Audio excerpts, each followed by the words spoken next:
6వ వార్డు కొక్కొండ సమతా కాశిరెడ్డి గారు, 7వ వార్డు అభ్యర్థి తమ్ముడు మన్ని నాగరాజు గారు, ఏడు బిడ్డ అల్లాపూర్లో అన్నీ ఉన్నదా. 8వ వార్డు దొడ్డు రాధా శ్రీనివాస్ గారు, 9వ వార్డు ఐలేష్ యాదవ్, 10వ వార్డు లక్ష్మీ మల్లేష్ గారు, 11వ వార్డు కానుకుంట సుదర్శన్ గారు తమ్ముడు, 12వ వార్డు అరుణ వెంకట్ గౌడ్ గారు, 13వ వార్డు మా చెలిమల రాములు గారు, 14వ వార్డు రచన ధనరాజు గారు, 15వ వార్డు మనమ్మ అంజగౌడ్ గారు, ఏడున్నో అంజగౌడ్ ఇంకకుంటున్నా ముంగట్రా ఈయన చాలా గరీబోడు. అంజగౌడ్ దగ్గర మనిషిని కానీ పైసలు లేవు. మరి మీరు మీరే ఉంటాయి 50 రూపాయలు 100 రూపాయలు చేయాలి. గరీబోడు అంజగౌడు ఏమైనా కదా ఆయన కడుపులో పేదన్నప్పుడు ఉంది. చాలా పేదోడు అంజగౌడ్ దగ్గర ఉంటా మీరే ఇచ్చి రోడ్డు ఇవ్వాలి. వాళ్ళు మీరు ఇచ్చినా తీసుకోండి, రోడ్డు మాత్రం అంజగౌడుతుంది. 16వ వార్డు మా తమ్ముడు చెల్లె శ్రవంతి విజయ్ గారు. సో ఈ 16 మందిని కూడా మనం గెలిపించుకుందాం, మన గజ్వేల్ను మంచిగా చేసుకుందాం.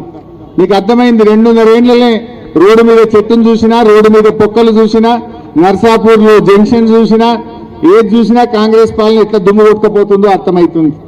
మళ్ళీ మన తూప్రాన్కు మంచి పేరు రావాలి, తూప్రాన్ ప్రజల గౌరవం పెరగాలి, తూప్రాన్ ప్రతిష్ట పెరగాలి, తూప్రాన్లో భూముల ధరలు పెరగాలి, మన కోరికలు నెరవేరాలి అంటే మన కేసీఆరే రావాలి.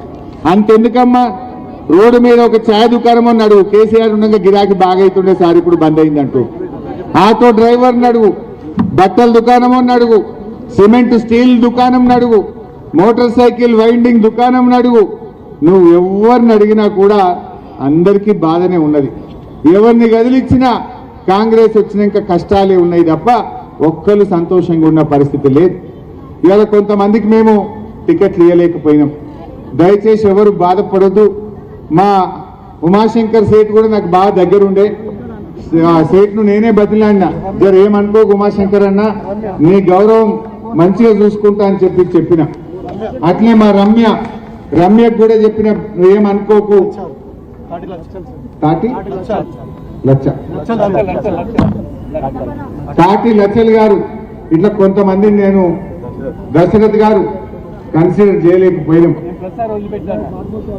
ఇక మా సేట్ అయితే ఎప్పుడు, మా పంతులు అయితే ఎప్పుడు ఇచ్చిపెట్టాడు పాపం. ఆయన ఎన్నడూ ఏం అడిగాడు, మా తూప్రానికి మంచిగా చేయాలి నాటోడికి అంతే.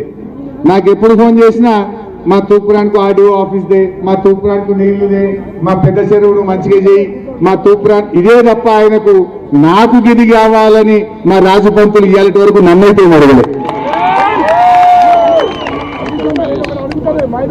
మా అర్కల మహేష్ గారు మాజీ కౌన్సిలర్ కూడా మేము టికెట్ ఇవ్వలే. తమ్ముడు బాగా కష్టపడుతుండు. మా ముస్లిం మైనార్టీలకు కూడా తప్పకుండా కోఆప్షన్ అవకాశం ఇస్తాం. బీఆర్ఎస్ ప్రభుత్వం వచ్చినాక కూడా మంచి అవకాశం కల్పించి వారిని కాపాడుకుంటాం.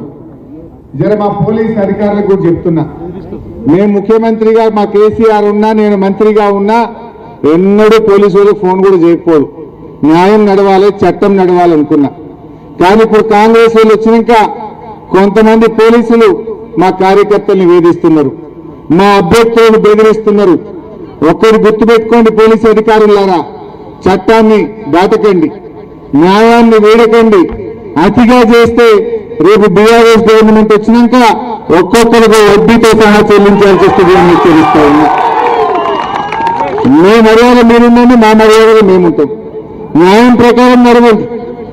మాకేం సహాయం చేయమంటలేము, కానీ ఎలక్షన్లు అన్నప్పుడు ఎవరి పద్ధతులు వాళ్ళకి నడవాలి. అందరికీ ఒకే రీతిని చూడాలి. కానీ మా బీఆర్ఎస్ వాళ్ళ గవర్నమెంట్ లేదనో మా కార్యకర్తలు తిప్పలు పెట్టే ఎన్ని రోజులు ఉంటుంది? మళ్ళీ 2 రోజులు రామా మేము? మీరు ఆడిపోతారు, మేము ఆడిపోతాం. అది మర్చిపోతుంది.